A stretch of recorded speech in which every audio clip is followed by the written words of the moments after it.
Imagine you're in the coldest inhabited place on Earth. The temperature has plummeted to -71 degrees Celsius. Your breath freezes into crystals the moment it leaves your lips. Now, imagine you're about to give birth. There's no more hospital, no more doctor, no more midwife. The nearest medical help is 200 kilometers away, across a vast, frozen wilderness. This isn't a scene from a survival movie. This is the true story of an incredible birth that happened in the heart of Yakutia, Siberia. Welcome back to the channel. Today, we're journeying to the Pole of Cold, the Oymyakon Valley in Yakutia, to uncover a story of human resilience that will absolutely blow your mind. This is a place where survival is a daily challenge, where life itself is pushed to its absolute limits. But even in this unforgiving landscape, life finds a way.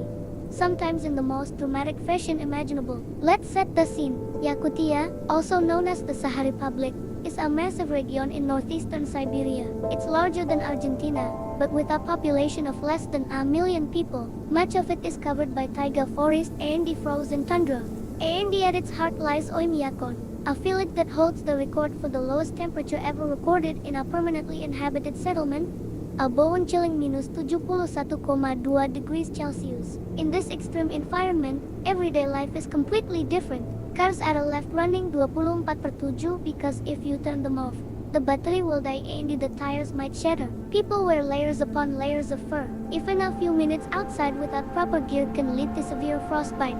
The ground is permanently frozen, a phenomenon known as permafrost, making construction and even burying the dead incredibly difficult. Our story takes place not in the village itself, but in a remote camp of reindeer herders, situated even further from civilization. These are the Adven people, indigenous to Siberia, who have lived in harmony with this harsh environment for centuries. Their lives revolve around their reindeer herds, moving across the vast taiga in search of grazing grounds. They live in traditional tents, and their connection to the land is profound. In one of these camps, a young woman was expecting her first child. We'll call her Ayana. Her pregnancy had been uneventful, and the plan was to travel to the nearest town with a hospital weeks before her due date. But babies, as we all know, have their own timetables. The contraction started suddenly, weeks earlier than expected, and to make matters worse, it happened during one of the coldest snaps of the year. The temperature outside the tent was hovering near the record-breaking -71 degrees. A blizzard was raging, whipping snow into a frenzy and reducing visibility to almost zero. The journey to the hospital was simply impossible. The 200-kilometer trip, which would be difficult on a good day, was now a death sentence. The unpaved roads, known as zimniks or winter roads, would be completely buried in snow. Any vehicle that attempted the journey would likely get stranded, and in those temperatures, survival would be measured in minutes, not hours. Panic began to set in. Ayana was young, and this was her first baby. In the camp, there was no more one with formal medical training. The community consisted of her husband, her parents, and a few other families of herders.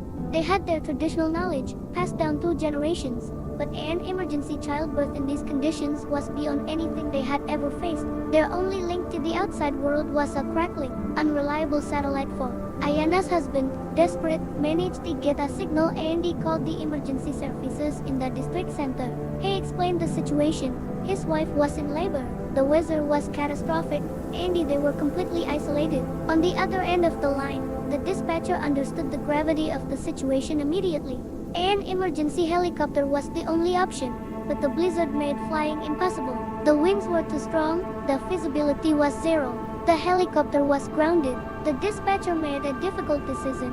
They would have to guide the birth over the phone. A doctor was rushed to the dispatch center. He had never done anything like this before. He was used to sterile delivery rooms, modern equipment, and a team of nurses. Now, he had to become a voice of command and the authority, guiding a group of terrified reindeer herders through one of the most delicate medical procedures, using only his words.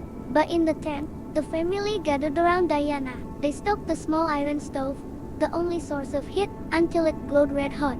But it could only do so much against the crushing cold seeping in from outside. They boiled water on the stove for sterilization, using melted snow. They gathered the cleanest cloths and the furs they could find.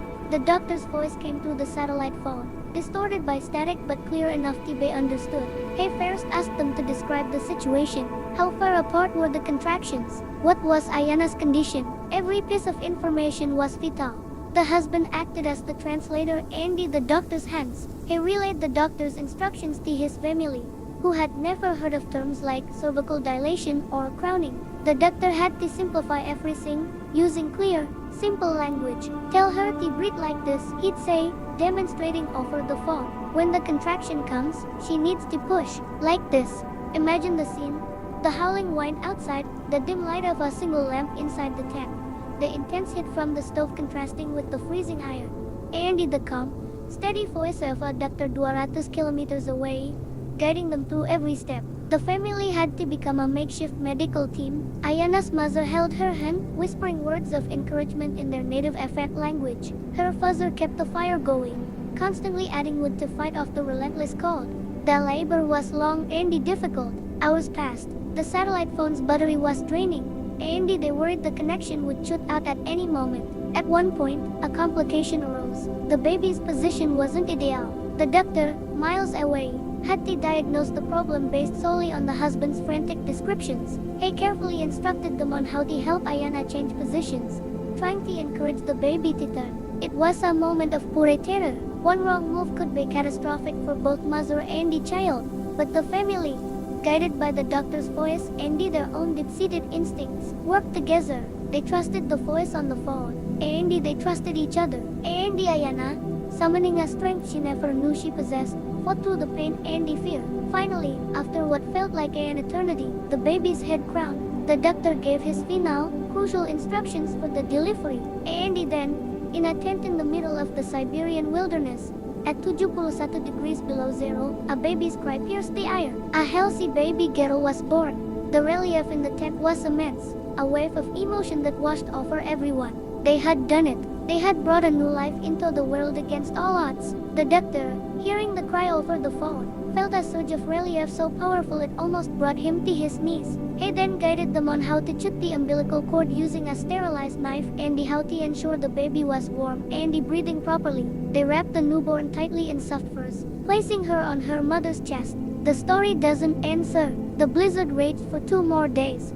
For 2 days, the new family was on their own, caring for the tiny infant. The doctor called periodically to check in, offering advice on feeding and keeping the baby warm. The entire community rallied, ensuring the new mother and the child had everything they needed. When the storm finally broke, the sky cleared. The emergency helicopter was finally able to take off. It landed near the camp, and the medical team rushed to the tent. They found a tired but healthy mother and a perfectly healthy baby girl, snug and warm. They were airlifted to the hospital, where doctors confirmed that both were in excellent condition. The baby was named in honor of the dispatcher and the doctor who had saved their lives. This story spread quickly throughout Yakutia and beyond. It became a symbol of the incredible toughness and the resilience of the people who call this frozen land home. It's a testament to the power of community, the strength of family, and the amazing ability of humans to adapt and overcome even the most impossible circumstances. It also highlights the incredible ingenuity and the dedication of medical professionals who work in these remote regions. That doctor, who had never delivered a baby over the phone, became a hero. His calm demeanor and the clear instructions bridged the 200-kilometer gap of frozen wasteland. So what can we take away from this incredible story? It shows us that courage isn't about the absence of fear. It's about acting in spite of it. It reminds us of the profound connection between people and how, in moments of crisis, we can achieve extraordinary things when we work together. And it's a powerful reminder that life, in all its fragility, is also incredibly tenacious. In a world where we are so reliant on technology and the modern comforts, this story from the pole of cold strips survival down to its very essence. Human connection, knowledge, and the unbreakable will to live. What do you think is the most incredible part of this story? Let me know down in the comments. I'd love to hear your thoughts. If you found this story as inspiring as he did, please give this video a thumbs up and consider subscribing for more tales of incredible human feats. Thanks for watching, and I'll see you in the next video.